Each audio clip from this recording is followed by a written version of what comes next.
Rail স্টেশনের বাতের স্তম্ভের খোলা ঢাকনা কতটা বিপজ্জনক তা নিয়ে উঠছে প্রশ্ন।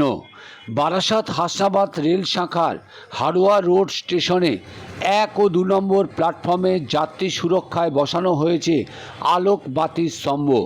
সন্ধ্যা নামতেই জ্বলে ওঠে ওই বাতির স্তম্ভের আলো। হাড়োয়া রোড স্টেশনের 1 ও 2 নম্বর প্ল্যাটফর্মে বেশ কিছু বাতির স্তম্ভের আলো জ্বলে না। তার চিত্র তুলে ধরা হলো নজরে দেওয়া পেজের ক্যামেরায়। ঘন অন্ধকারে ঢেকে থাকা প্ল্যাটফর্মে বাধ্য হয়ে চলাচল করেন রেল যাত্রীরা। এই স্টেশনের 2 নম্বর প্ল্যাটফর্মে বেশ কয়েকটি বাতিস্তম্ভের খুঁটির গোড়ায় বৈদ্যুতিক জয়েন্টের বাক্সের ঢাকনা উধাও।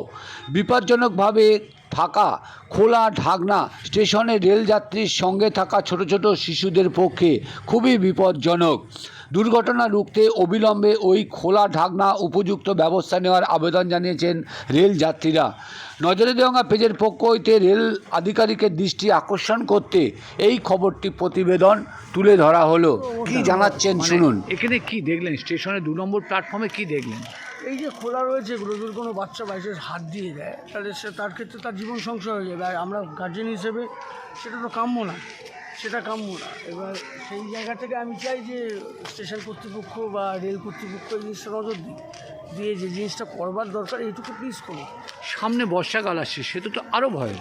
একদমই তাই। আর যার জন্য এটা তো বডি হয়ে যেতে পারে। এখানে অনেক শুধু বাচ্চা বলে না, কোনো একজন মানুষ এখানে হাত দিয়ে দিতে পারে, দাঁড়িয়ে থাকতে পারে, হয়ে যেতে পারে। কি চাইছেন?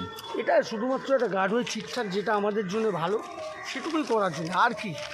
আপনার নাম কি? আমার নাম অভি ঘোষাল।